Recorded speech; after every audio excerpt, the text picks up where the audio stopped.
ఒకవైపు పెద్ది సుదర్శన్ రెడ్డి గారి కుటుంబం విషాదంలో ఉంది. పెద్ది సుదర్శన్ రెడ్డి గారు మనం చూసినట్టయితే ప్రజా జీవితంలోనే తన జీవితం అంతా కొనసాగింది. అదే స్థాయిలో ఆయన కుటుంబానికి కూడా గౌరవం ఇచ్చేవారు.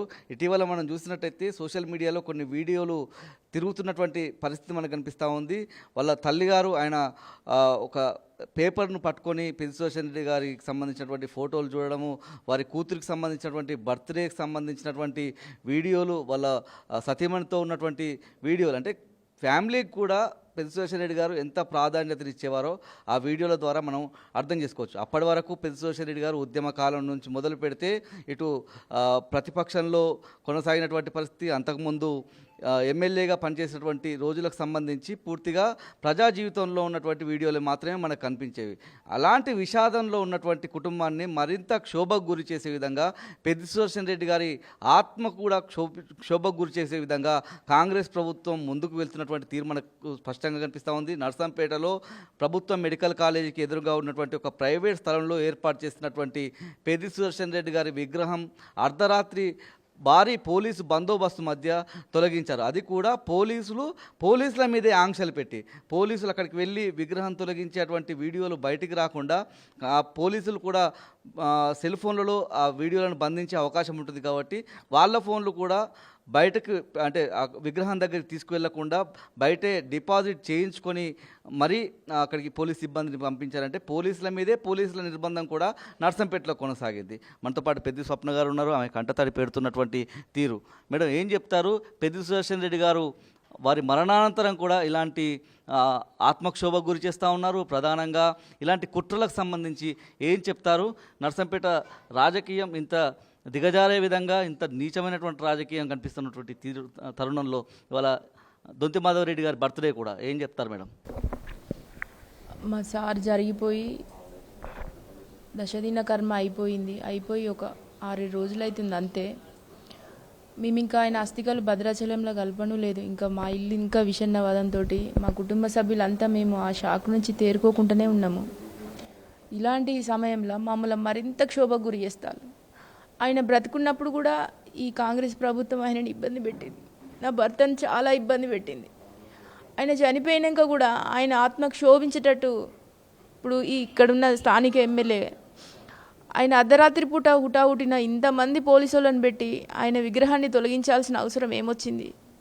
ఆయన చనిపోయారు కదా, ఇంకా పగ సాధింపులు ఎందుకు? నువ్వు ఒక మానవత్వం ఉన్న మనిషివై ఉండి, ఆయన కూడా ఈ నర్సంపేట గడ్డ మీద పుట్టిన వ్యక్తే. నా భర్త ఒక ఉద్యమకారుడు, ఆయన జీవితం అంతా ఉద్యమాలకే అంకితం చేసిన వ్యక్తి. ఆ మానవతా దృక్పథంతో ఆయన విగ్రహం ఉంచితే ఏమైంది? వీళ్ళకు ఎందుకు అంత కక్ష సాధింపు? మమ్మల్ని ఎందుకు ఇంత క్షోభ గురి చేస్తారు? ఒక మంచిగా ఉద్యమకారుడు, ఆయన ఒక వెలిగిన వ్యక్తి ఈరోజు అర్ధరాత్రి పూట నా భర్త విగ్రహాన్ని తొలగించాలంటే అది మా కుటుంబాన్ని ఎంత క్షోభిస్తుంది తెలుసా?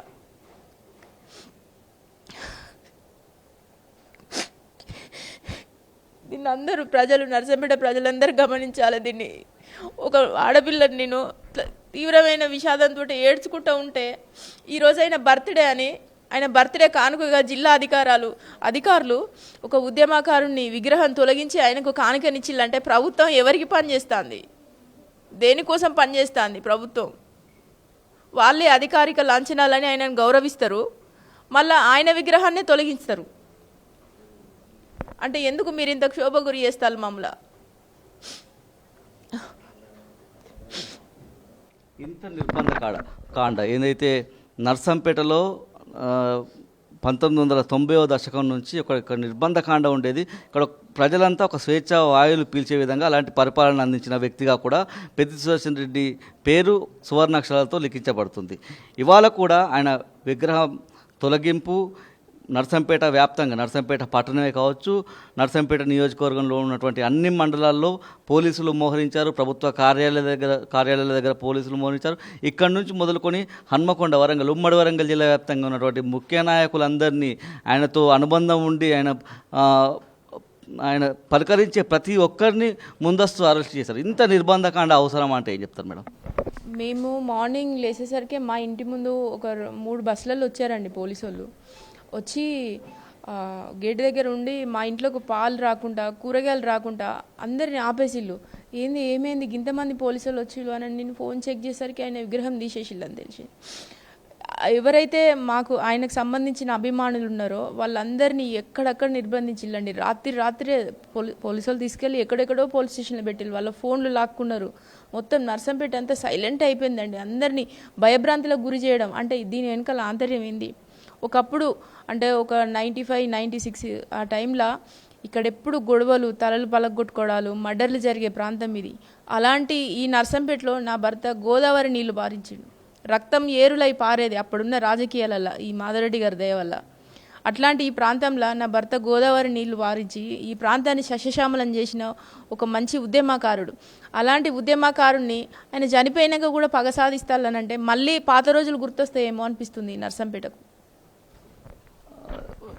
ఇవాళ దొంతి మాధవరెడ్డి గారి జన్మదినం అంటే ఆయనకు బర్త్డే గిఫ్ట్గా అధికారులంతా ఇలాంటి కార్యక్రమాలకు పూనుకోవడం భవిష్యత్తులో ఎట్లాంటి రాజకీయ సంకేతంగా మనం చూడాల్సి ఉంటుంది? ఇప్పుడు ఆయన జరిగిపోయినాక వాళ్ళ అభిమానులు పెట్టుకున్న ఫ్లెక్సీలు అన్నీ తొలగించి మాధవరెడ్డి గారి బర్త్డే అని ఆయన ఫ్లెక్సీలు ఫ్రెష్గా అన్నీ రాత్రి కట్టించిల్లండి. కట్టించి మరీ పెద్ది సుదర్శన్ గారి విగ్రహాన్ని తొలగించి ఆయన బర్త్డే వేడుకలు ఇంత ఘనంగా చేసుకుంటా అంటే ప్రజలకు ఏం సంకేతం ఇస్తానంటే భయభ్రాంతులకు గురి చేసి మీరంతా నా దగ్గర నా కంట్రోల్లో ఉండాలి, నేను ఒక్కడనే అనే దిశగా ఆయన అందరికీ సిగ్నల్స్ ఇచ్చినట్టు అనిపిస్తుంది నాకైతే. ఎందుకంటే జిల్లా అధికారులు కూడా ఆయన జన్మదినాన్ని పురస్కరించుకొని మా సార్ విగ్రహాన్ని తొలగించాలంటే దానికి అధికారులందరూ వత్తాసు పలికి 13 మందో 14 మంది ఏసీపీలు వచ్చారట. మొన్న మన ఇంటికి మా సార్ అంత్యక్రియల రోజు పోలీసులు ఎవరు లేక చాలా తీవ్ర ఇబ్బందులు పడ్డామండి. మా కుటుంబ సభ్యులను పబ్లిక్ నెట్టేయడం, కొన్ని కార్యక్రమాలు సరిగ్గా చేసుకోలేకపోయినాం. ఆ రోజు రాని పోలీసులు ఈరోజు ఇంతమంది ఎందుకు వచ్చిల్లండి? కేసీఆర్ గారు వచ్చిన రోజు కూడా చాలా క్రౌడ్ వచ్చింది. ఆ రోజు కూడా ఎవరు రాలేదండి. ఏదో ఒక 10 మందిని ఇట్లా పంపించిల్లు. కానీ ఈరోజు ఆయన విగ్రహాన్ని తొలగిస్తాళ్ళు. ఎక్కడ కార్యకర్తలు వీళ్ళ అనుచరులు ముందు పడతారని చెప్పేసి అందరినీ ఎక్కడెక్కడ అరెస్ట్ చేసి ఇప్పుడు మా ఇంటి ముందు కూడా పోలీసులు ఉన్నారండి. మీరు చెప్పినట్టుగా అంతిమయాత్ర రోజు సాయంత్రం వరకు అధికారిక లాంఛనాలతో చేస్తామని చెప్పే వరకు కూడా చాలా అంటే వేల సంఖ్యలో తరలి వచ్చినటువంటి అభిమానులందరూ లోపలికి రావడానికి ప్రయత్నం చేశారు. కనీసం బ్యారికేడ్లు పెట్టడానికి కూడా పోలీసులు లేరు. ఆ సందర్భంలోనూ పోలీసు వైఫల్యం కనిపించింది. ఆ తర్వాత అధికారిక లాంఛనాలతో చేస్తామన్న తర్వాత పోలీసులు పెద్ద సంఖ్యలో వచ్చారు. కేసీఆర్ గారు వచ్చిన రోజు కూడా భద్రతా వైఫల్యం కనిపించింది. కేటీఆర్, హరీష్ రావు గారు వచ్చిన రోజు కూడా పోలీసులను సరిపడినంత ఏర్పాటు చేయలేదు. ఎందుకంటే పెద్ది సుదర్శన్ రెడ్డి గారి అభిమానులు అంతిమయాత్రలో అంతమంది వచ్చినప్పుడు, కేసీఆర్ గారు వచ్చినప్పుడు, కేటీఆర్, హరీష్ రావు గారు వచ్చినప్పుడు కూడా అంతమంది వస్తారని అంచనా వేయాలి. ఆ సందర్భంలో భద్రతా వైఫల్యం కనిపించింది. ఇవాళ ఇంత పోలీసు నిర్బంధం వరంగల్ హన్మకొండ పోలీస్ స్టేషన్ల దగ్గర నుంచి ఇక్కడ దాకా తీసుకురావాల్సినంత అవసరం ఉందా? పెద్ది సుదర్శన్ రెడ్డి గారి విగ్రహం అక్కడ ఉంటే కాంగ్రెస్ నాయకులకు, ఇక్కడ ఉన్నటువంటి ఎమ్మెల్యే దొంతి మాధవరెడ్డికి, కాంగ్రెస్ ప్రభుత్వానికి వచ్చే నష్టం ఏంటి, బాధ ఏంటంటే ఏం చెప్తారు?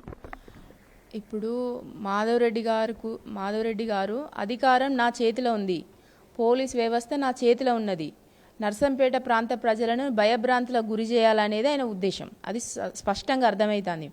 ఒక రాత్రే 1200 మంది పోలీసులను దించి మా కుటుంబాన్ని, గ్రామంలో ఉన్న కార్యకర్తలు, వ్యవసాయం చేసుకునే వాళ్ళు అందరినీ నిర్బంధించి ఆయన అధికారాన్ని చూపెట్టుకొని నాకు ఇంత బలం ఉన్నదని ప్రజలకు చూపిస్తున్నాడు ఆయన. అదే ఇప్పుడు ఆయనకున్న ఎజెండా కూడా అదే. నేను బలవంతుని, ఇప్పుడు ఈ నిమిషానికి నేను తలుచుకుంటే ఏదన్నా చేయగలను, నేను ఒక్కడనే బలవంతుని కాబట్టి పెద్ది సుదర్శన్ రెడ్డి గారి ఆనవాళ్ళు ఉండకూడదు అని ఆయన అనుకున్నాడు కాబట్టి విగ్రహాన్ని తొలగిస్తాడు. మా సారు మెడికల్ కాలేజ్ కోసం చాలా కష్టపడ్డారండి. దానికి దొడ్డమోహన్ సార్ దగ్గర ఒక అసెంట్ ల్యాండ్నే కుమరమ్మ అనే మహిళ మోహన్ రావు సార్కి అమ్మితే మోహన్ రావు సార్ గారు మన మీద ఉన్న అభిమానంతో, మన పార్టీ మీద ఉన్న అభిమానంతో నేను మెడికల్ కాలేజీకి ఇస్తా అని మెడికల్ కాలేజీకి దొడ్డమోహన్ సార్ బ్రతుకున్నప్పుడు డొనేట్ చేస్తే మళ్ళా డొనేట్ చేసిన ప్లేస్ వేస్ట్ కావద్దని మా సార్ కేసీఆర్ గారితో మాట్లాడి సార్ను ఒప్పించి జిల్లా హెడ్ క్వార్టర్స్కి రావాల్సిన మెడికల్ కాలేజీ మా నర్సంపేటకు వచ్చింది. ఆ నర్సంపేటకి ఈయన దగ్గరుండి ఆ కాలేజీ నిర్మాణం అన్నీ పూర్తి చేయించి ఈరోజు కాలేజీ ఆ దశలో ఉన్నది అని అంటే పెద్ది సుదర్శన్ రెడ్డి గారి కృషి అందులో 100% ఉన్నది. దానికి ఈయన బేస్మెంట్ వేసిండా అండి, నేను ఏమైనా నీళ్లు పట్టిండా అండి, అసలు ఆయన శంకుస్థాపన అప్పుడు ఉన్నాడా అండి? ఎందుకు అంత కక్షపూరితం? 100కు 100% ప్రజలందరికీ తెలుసండి నర్సంపేట అభివృద్ధి పెద్ది సుదర్శన్ రెడ్డి గారు ఉన్నప్పుడే జరిగింది అని ఈ మాధవరెడ్డి గారు ఈ ఆనవాళ్ళు చెరిపేయాలని అనుకుంటాడు, కానీ ప్రజల మనసులో ఉన్నాడండి ఆయన. ప్రజల మనసులో ఉన్న ఆయన డెవలప్ చేసిన కార్యక్రమాలను పెద్ది అనే పేరును ఎవరు చెరిపలేరండి. పెద్ది సుదర్శన్ రెడ్డి గారు అధికార యంత్రాంగంతో చాలా గౌరవంగా మసులుకునేవారు. ఇవాళ జిల్లా కలెక్టర్ దగ్గరికి కూడా నర్సంపేట నియోజకవర్గానికి సంబంధించిన ముఖ్య నాయకులంతా వెళ్ళి విగ్రహం తొలగించొద్దు, ఆయన గౌరవంగా ఏదైతే అంత్యక్రియలు నిర్వహించారో అంతే గౌరవంగా విగ్రహాన్ని ఉంచాలి, ఆయన విగ్రహం తొలగించడం అంటే ఆయనను అగౌరవపరచడం అనే విషయాన్ని కూడా జిల్లా కలెక్టర్ దృష్టికి తీసుకెళ్లారు. ఈ రాజకీయం అంతా పూర్తిగా అధికార దుర్వినియోగం అని మనం అనుకోవాల్సి ఉంటుందా, అధికారుల మీద ఒత్తిడి తేవడం? ఎందుకంటే నర్సంపేట ఎమ్మెల్యే దొంతి మాధవరెడ్డి నేను అమెరికా నుంచి వచ్చేలోపే ఇది తొలగించాలన్న మాట కూడా చెప్పినట్టుగా నియోజకవర్గ వ్యాప్తంగా చర్చ జరుగుతుంది. ఇవాళ ఆయన పుట్టినరోజు, ఇదంతా ఏం కక్ష సాధింపుగా మనం చూడాల్సి ఉంటుంది? భవిష్యత్తు రాజకీయాన్ని కూడా మనం ఎట్లా అంచనా వేయాల్సి ఉంటుంది నియోజకవర్గంలో? ఇప్పుడు ఈయన ఉద్యమ నాయకుడు, మా సారు ఉద్యమ నాయకుడు అని గుర్తించే ప్రభుత్వం ఆ రోజు అంత్యక్రియల రోజు హుటాహుటిన రాత్రి 7:30కు అధికారిక లాంఛనాలతో చేయాలని అధికారులు ఇక్కడికి రావడం జరిగింది. ఈయన గౌరవం ఇవ్వాలని ప్రభుత్వం అనుకున్నది కదా, అంటేనే కదా వాళ్ళు అధికారులు వచ్చి గౌరవ లాంఛనాలతో చేసింది. చేసినాక కూడా మళ్ళీ ప్రభుత్వం ఎందుకు ఆయనను అగౌరవపరుస్తుంది? మళ్ళీ ఎందుకు ఆయన విగ్రహాన్ని తొలగించి అగౌరవపరిచి మా కుటుంబాన్ని మమ్మలను పోలీసులను మోహరించి ఇంత క్షోభకు ఎందుకు గురి చేస్తున్నారు? అసలు వీళ్ళు ప్రజలకు ఏ విధమైన మెసేజ్ ఇస్తున్నారు? అసలు వీళ్ళు కరెక్ట్గా ఉన్నారా కింద నుంచి పై వరకు? ఎందుకంటే ఆర్డీఓ గారే వచ్చి ఆ రోజు అమ్మ మేము ఇట్లా చేస్తాము అని అంటే, సరే మేడం మీకు అది చేయండి, మీరు అగౌరవాన్ని ఇస్తారు అని మేము కూడా స్వీకరించినాం. కానీ ఈరోజు వీళ్ళు చేసే ఈ విగ్రహం ధ్వంసం చేయడం కానీ మమ్మల్ని భయభ్రాంతులకు గురి చేయడం కానీ కేవలం ఒకటే, అధికారం మా చేతిలో ఉంది, ఉద్యమకారులు ఉద్యమం అనే పేరు వినబడొద్దు అని కాంగ్రెస్ ఒక ఎజెండా పట్టుకున్నది. ఉద్యమకారుడు ఉద్యమం అనే పేరు వాళ్ళకి వినబడొద్దంట. అందుకనే మా సారు ఆనవాళ్ళు లేకుండా ఉండాలని వాళ్ళు చర్యలని చేస్తారు. ఈ మొత్తంగానైతే నర్సంపేట నియోజకవర్గంలో ఒక కక్ష సాధింపు రాజకీయం అయితే కొనసాగుతున్నటువంటి తీరు మనకు కనిపిస్తూ ఉంది. దొంతి మాధవరెడ్డి తన బర్త్డే రోజు అధికారుల నుంచి పెద్ది సుదర్శన్ రెడ్డి విగ్రహ తొలగింపు అనే కానుకను తీసుకున్నట్టుగా కూడా మనకైతే స్పష్టంగా అర్థమవుతుంది.